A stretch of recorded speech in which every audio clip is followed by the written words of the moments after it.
Good morning, students. Welcome you all for the class that is for the next unit in biology, that is unit second. Under unit second there are 3 lessons, lesson 5, 6 and 7. So this is the 5th lesson in the unit second, morphology of flowering plants. Recall in short, in earlier classes we studied 5 kingdom classification, Monera, Protista, Mycota, Plantae, Animalia. And under Plantae we studied in detail algae, Bryophyta, Pteridophyta, Gymnosperms and a small note on Angiosperms. So what are Angiosperms? Angiosperms are evolved plants. Angiosperms are evolved plants. Angiosperms are also called flowering plants. So flowering plants are nothing but angiosperms. Angiosperms. In detail we studied about the life cycle of angiosperms, different types of life cycle in plant kingdom, like that. So angiosperms are flowering plants. What is flower? Flower. In most of the plants, in dicots as well as in monocots, we see flowers. So what is flower? Flower is a reproductive structure. Flower is a reproductive structure. Flower. In earlier classes, in the case of pteridophytes, gymnosperms, we studied how the reproductive structure is cone, strobilus, source, sorus, sorae, such terms we used, spores, whereas when you come to here the reproductive structure is flower. Recall the life cycle of angiosperm. The angiosperm plant itself is a sporophyte which produces male part, female part, the androecium as well as the gynoecium. Stamen we studied, stamen internally the microsporangium, microspores the pollen grains which later produce the male gametes.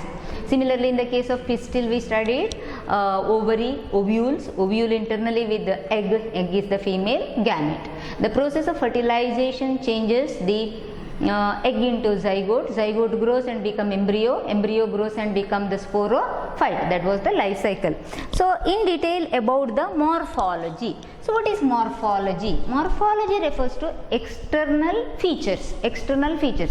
So morphology deals with the external features of an organism.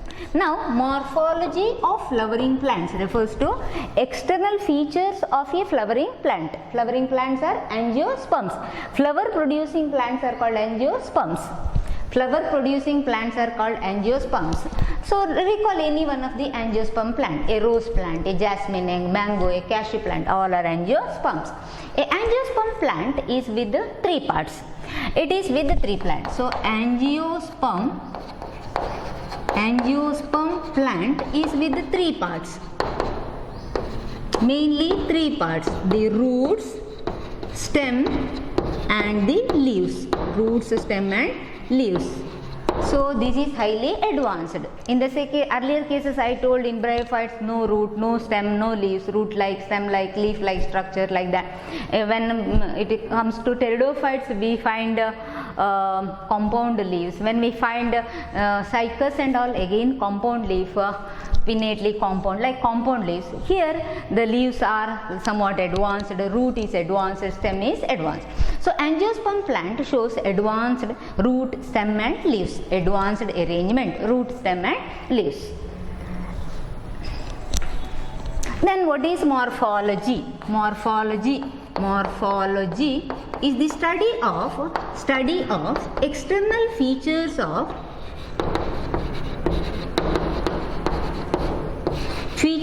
an organism. External features of an organism. So what is meant by external features of an organism?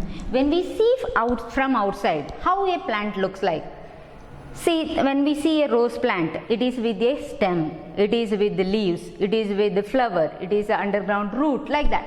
Those features are called morphology. So morphology refers to study of external features of an organism. The term is same for both plants as well as animals. Morphology deals with the study of external features of a plants. Plants are classified. Plants are classified based on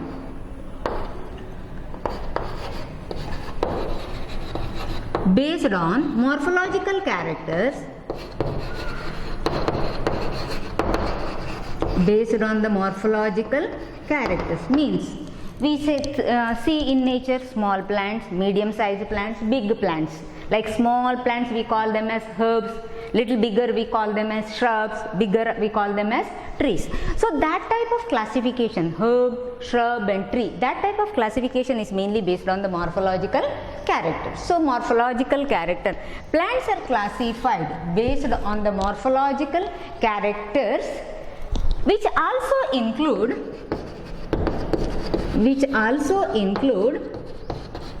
the possible variations,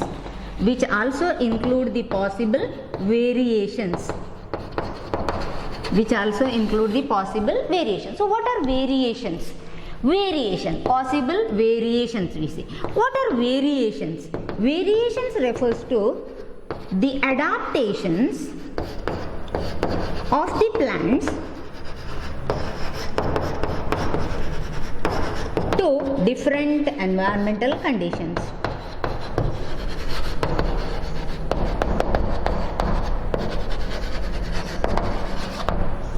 Different environmental conditions. Yes, plants are classified based on the morphological character, how they look from externally. Like they are with root, stem and leaves, I told, like small, medium, big, based upon that how they look. So plants are classified based on the morphological character, which also include the possible variations. Variations are nothing but adaptations of the plant to the environmental conditions, to the different environmental conditions. Why the adaptation? Adaptation is for climbing. Adaptation is for protection. Adaptation is for storage. Like this. Based on these three, plants show possible variations to adjust for the environmental conditions, and these variations are for climbing. Think of a pepper plant. How the variation? The plant is climbing. It possesses the roots which are helpful for the process of climbing. Protection. Think of a rose plant or a bougainvillea, paper flower we say. In that we see thorns. That is type of protection. Storage. Think of carrot, beetroot. Under that plant part itself is swollen to store food. All these are possible variations. Yes. Morphology refers to study of external features of an organism. Flowering plants refers to angiosperms. So how externally a angiosperm plant looks comes under morphology of flowering plants. Plants are classified based upon the morphological characters. I told herbs, shrubs, trees, climbers, creepers, twiners and many more are there. That type of classification is mainly based on the morphological characters, which also include the possible variations. Which include variations which are nothing but adaptation of the plant to different environment. Adaptation of the plant for a different environment for all these, for climbing, for protection and for storage. A flowering plant, next continuation, a flowering plant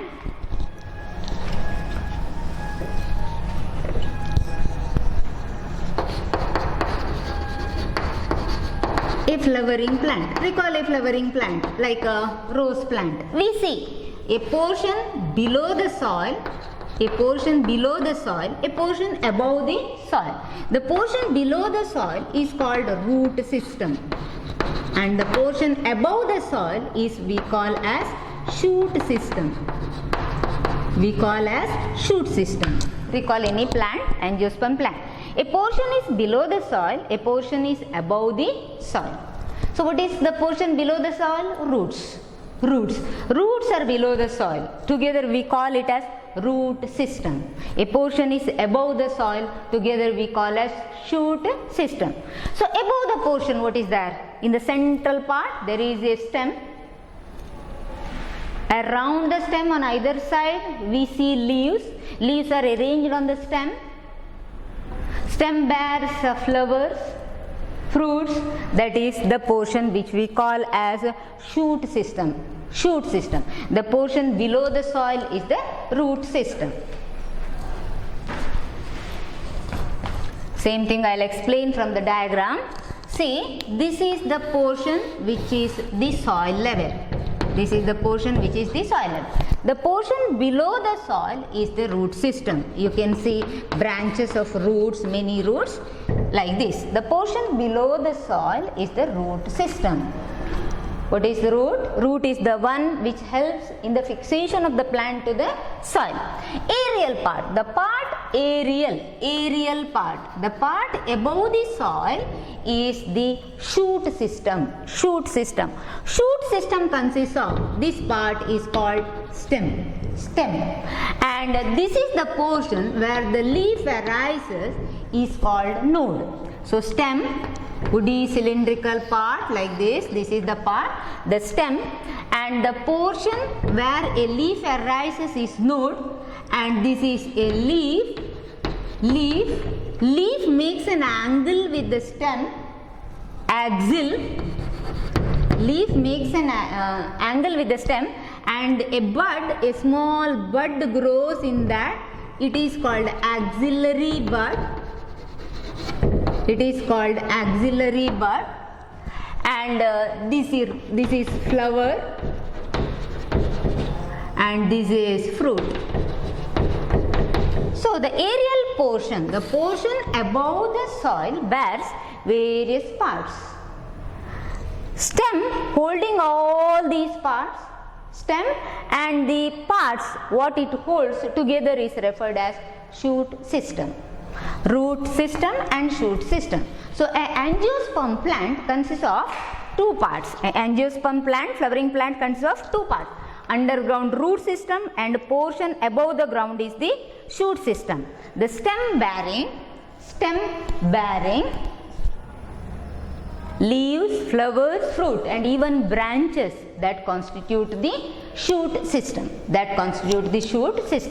Portion above the soil is the shoot system, bears stem bearing branches, leaves, fruits, flowers together is referred as shoot system.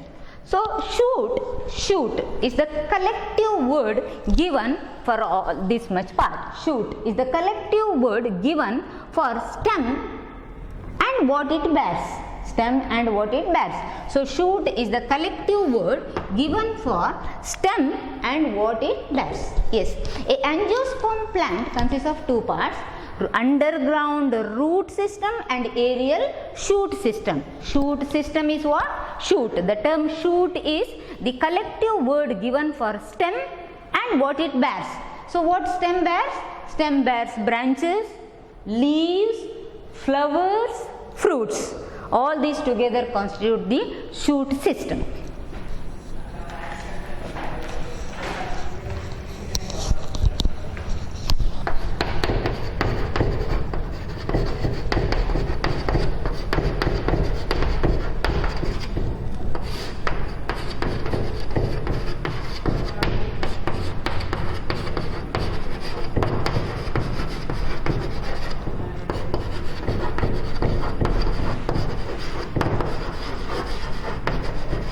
Continuation. Angiosperms are classified into two classes, or angiosperms include two groups of plants. First group is dicotyledons, second group is monocotyledons. These names are based upon the cotyledon which is present in their seed. Dicotyledon plants in their seeds have two cotyledons. Monocotyledon plants in their seed have single cotyledon. For example, dicots, mustard, all legumes comes under dicots. Grasses, wheat comes under monocot. Few examples like that. So they include two classes. Seeds with the two cotyledons are dicots and seeds with the single cotyledon are monocots. So how a angiosperm plant looks? Angiosperms are classified into two classes. So in the beginning I told a angiosperm plant consists of three parts. root, stem and leaves. So what is root? The underground portion of the plant is called root system. Then next continuation is note on root.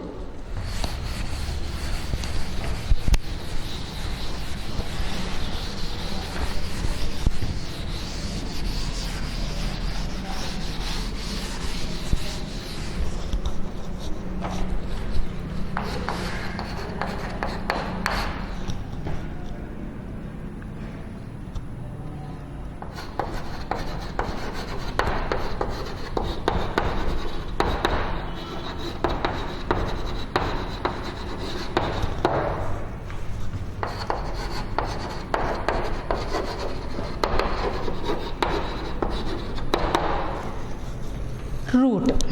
So when a seed germinates, it produces two structures, radicle and plumule.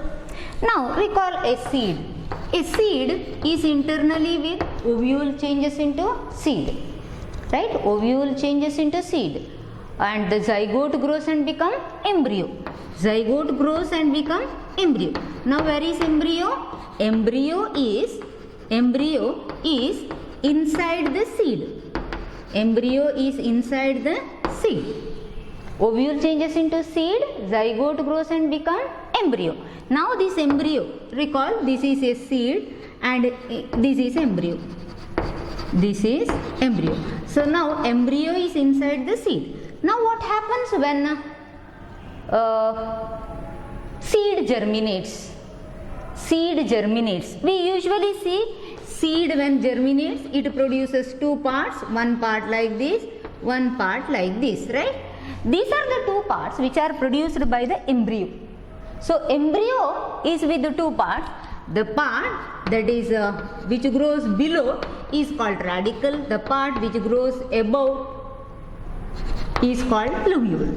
Radicle and plumule. So when a seed germinates, embryo produces radicle and plumule. Embryo produces radicle and plumule.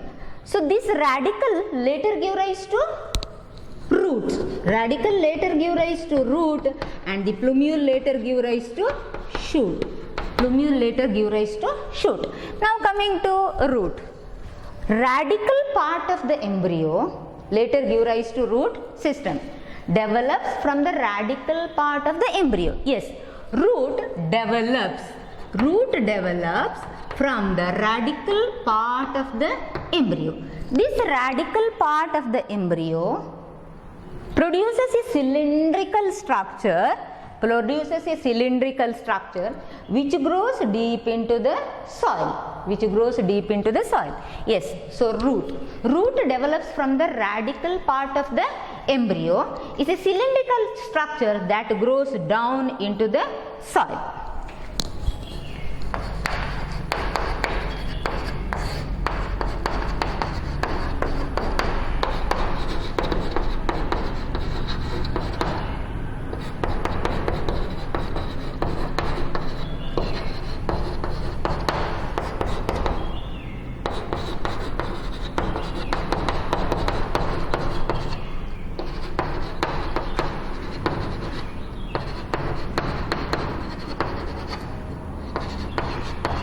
Next continuation, types of roots. In angiosperm we see mainly three types of root system.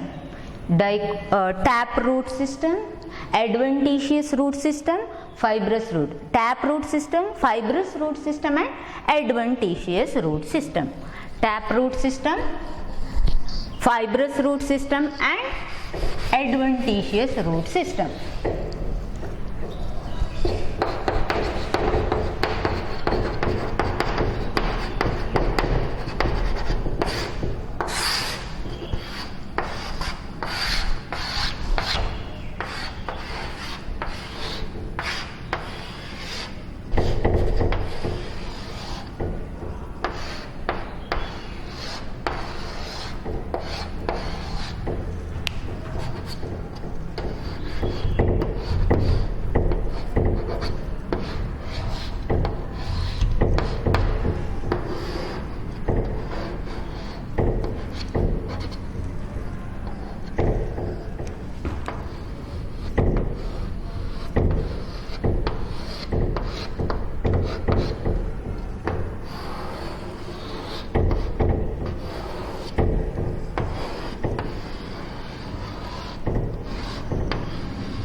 one, taproot system. Taproot system. Seen in most of the dicotyledonous plants. Most of the dicotyledon plants, dicotyledon, seeds with the two cotyl. Most of the dicotyledon plants show taproot system, dicotyledons. So what is root? Root is the part which is produced from the radical portion of the embryo which is inside the seed. Seed when germinates, the embryo which is present inside the seed produces radicle and plumule. Radicle is the cylindrical the root that is the radicle which changes into root is cylindrical structure, grows down into the soil, helps for the fixation of the plant to the soil. Yes, in this case, in the case of dicotyledon plant, in the case of taproot system, radicle directly elongates. The radicle directly elongates. Now imagine this is the radicle and this is the plumule. This direct elongation of radicle. Direct elongation of the radicle means, imagine this the radicle which directly elongates. This is the swollen portion. This portion is the one which is produced from the radicle. Radicle directly elongates. Direct elongation of the radicle give rise to the primary root. Direct elongation of the radicle give rise to the primary root. Direct elongation of the radicle give rise to primary root. Now this is the primary root. Primary root. So starting from here, this is the primary root. This is the primary root. From this primary root, some branches arise. See, this is one branch, one more, like that. Several branches arise from the primary root. Several branches. Lateral branches. Several lateral branches arise which are of several orders. What is that? Several orders. This give rise to this branch. The diameter of this branch is smaller than this. This give rise to one more branch. The diameter of this branch is still smaller than this. So these branches which arise directly on the primary root are called secondary roots. Secondary roots. The roots which arise or the lateral branches which arise on the secondary roots are called tertiary roots. So these are called the several orders, lateral branches of several orders. All these branches, see the diameter of this is much more compared to this, the diameter of this is much more than this. So in diameter from primary to secondary, secondary to tertiary root, the diameter goes on decreasing. Diameter goes on decreasing. All these set of branches, the several order, primary, secondary and tertiary branches together constitute taproot system. Together constitute taproot system. Seen in example mustard plant. Seen in mustard plant. So first type of root system is taproot system. Taproot system. Seen in dicotyledon plant. Direct elongation of the radicle give rise to primary root. Direct elongation of the radicle give rise to the primary root. Thus, then this primary root produces several lateral branches. Several lateral branches. Lateral branches of several orders. In the sense, secondary, tertiary roots. The diameter of secondary and tertiary roots are smaller than that of primary. So all these primary root, secondary root, tertiary root, all these roots together constitute the taproot system. Example is mustard plant. Then coming to the second root system is fibrous root system.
Next root system is fibrous root system. This is seen in most of the monocotyledons. For example, in the case of wheat, in the case of grasses, we can see this monocotyledons.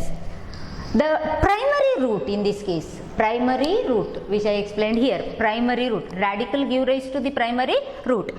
Primary root is a short-lived. Which one is short-lived here? Primary root, short-lived primary root. Primary root is short-lived. It dies soon. That is, before the plant matures, before the plant starts to produce flowers, before the plant matures, the primary root undergoes death. Primary root undergoes death. So the primary root, which is the one which is produced from the radical, primary root is a short-lived.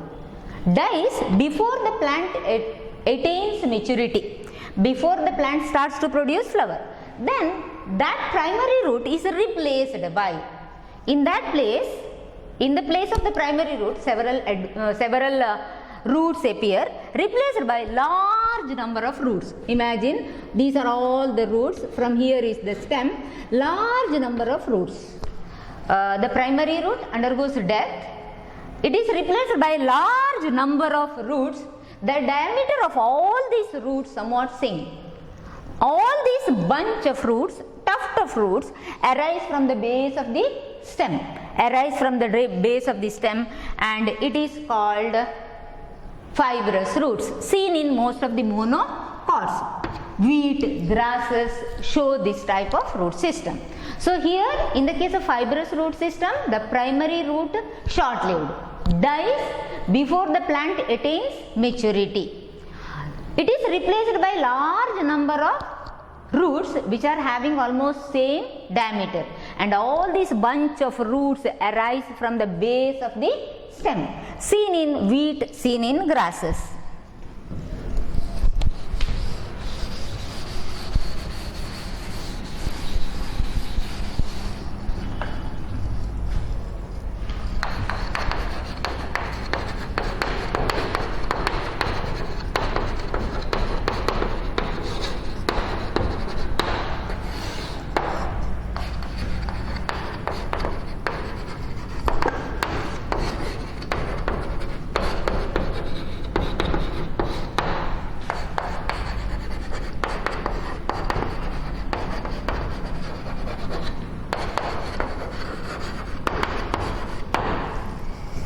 Continuation, third group of roots, adventitious roots.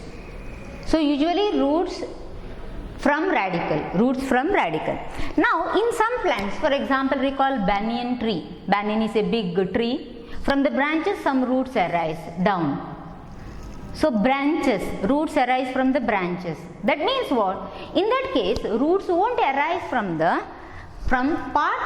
roots won't arise from radical. So what are adventitious roots? Roots which arise from part of the plant other than radical are called adventitious. Other than radical. When roots arise from part of the plant other than radical. In the case of pepper, we see pepper. In each node it is with roots. In each node it is with roots. Those are not from the radical, like that. So when roots arise from part of the plant other than radical, then it is called adventitious roots.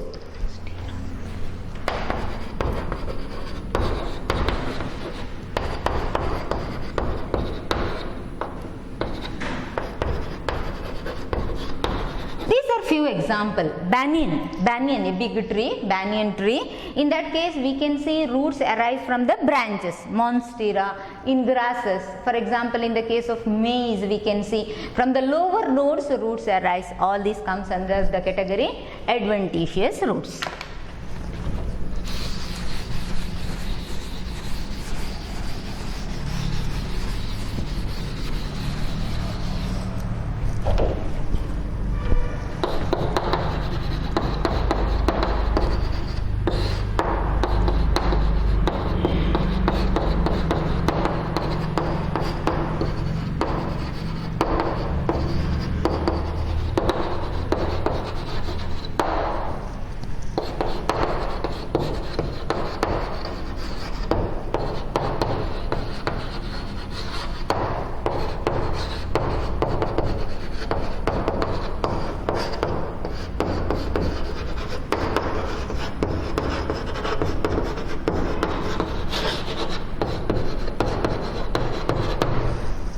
the functions of root? Under root, we studied types of roots. Next is the function of root.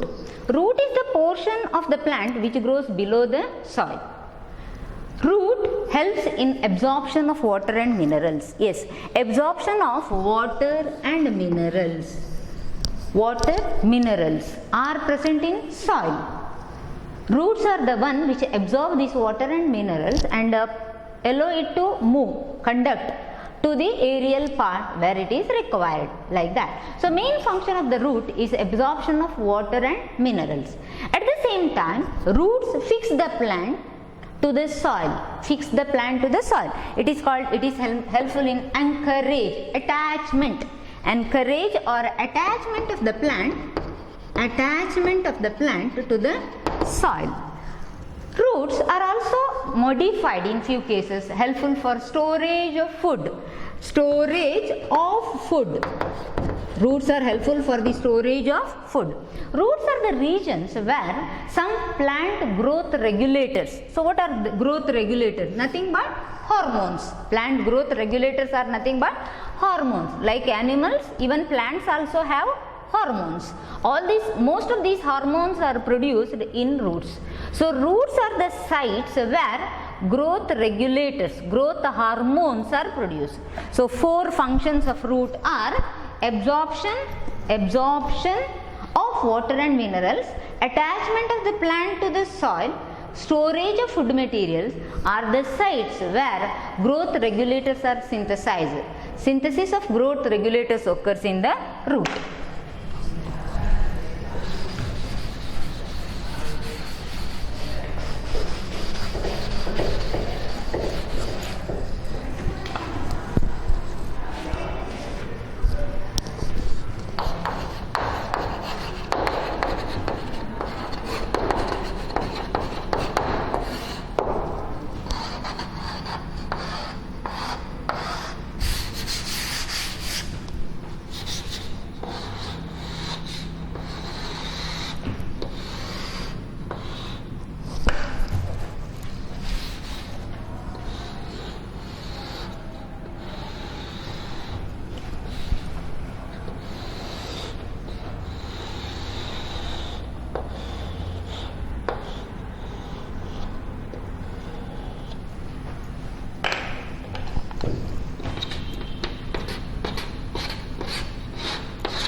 Regions of root.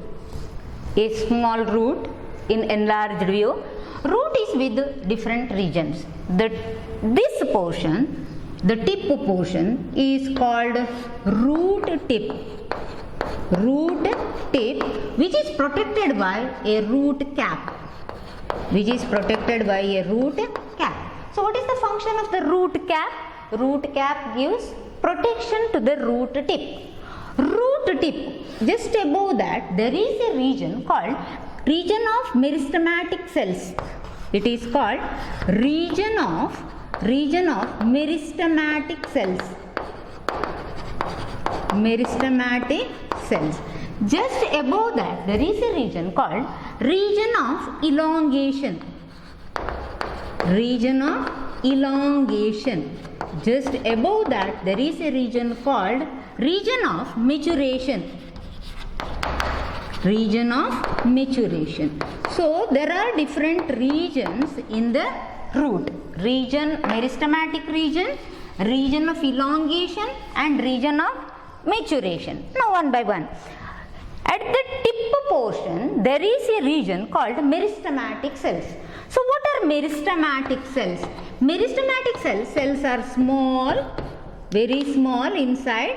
Cells are thin in the sense cell wall is thin. Their cell wall is thin with dense protoplasm and have the capacity of division.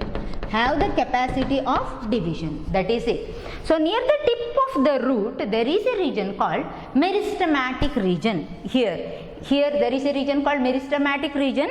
These are the characteristic of meristematic cells. Cells are small, thin walled. Cells are small, thin walled with dense active protoplasm, and cells have the capacity of division. So these divide by mitosis. Next, just above that, the region of elongation. The divided cell starts to elongate. The divided cell starts to elongate. At the same time, they enlarge. Elongate and enlarge. The divided daughter cells enlarge and elongate. Next region is region of maturation. The elongated, enlarged cells mature. Mature in the sense they differentiate and mature into different types of cells. In detail you are studying in separate chapter what are the different types of cells seen in plants. Like that. In the region of maturation there are present several thin, elongated, hair-like, delicate structures. These are those which are the root hairs. So in the region of maturation we can see several bunch of tuft of thin, elongated, delicate, unicellular structures, the root hairs. These root hairs have the capacity to move into the spaces between the soil particle.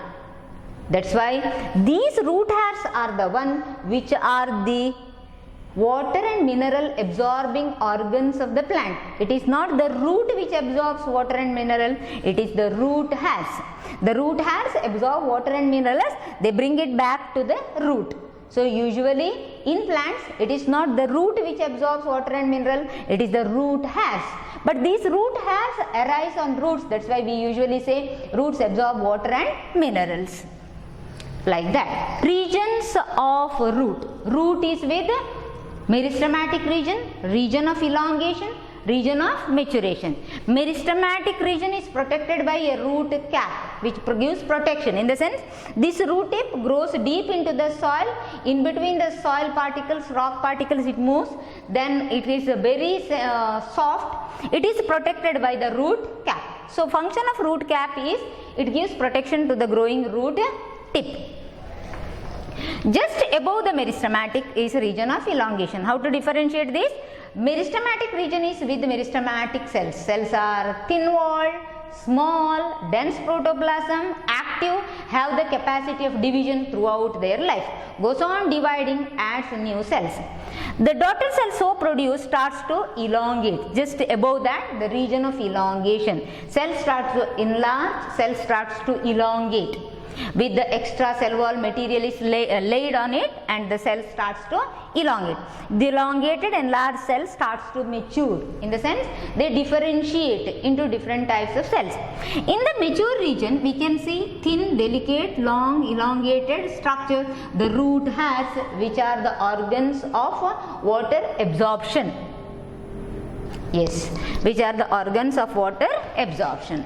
So we started root. So what is root? Root is the portion which grows below the soil. From which portion root is produced? From the radicle of the embryo. A cylindrical structure which grows deep into the soil is root. Roots are of three types: taproot, fibrous roots and adventitious roots. Taproot in the case of dicot plants. Radicle, direct elongates. Direct elongation of the radicle gives rise to primary root. From the primary root several lateral branches arise. These lateral branches of several orders are seen, secondary, tertiary, like that. All these primary, secondary, tertiary roots together constitute taproot system. Taproot system. The diameter of secondary is smaller than primary and tertiary is smaller than secondary, like that. Seen in mustard plant. One example is mustard plant. Fibrous root. Primary root is short-lived, dies soon as the plant matures. Before the plant matures, it dies. It is replaced by several roots of similar diameter, fibrous, seen in grasses. Third category, when roots arise from part of the plant other than radicle, it is adventitious. Then we studied about the functions of root, 3 to 4 main functions, followed by regions of root. So that is the end of root. In the next class we will study about continuation part, that is about inflorescences. Thank you.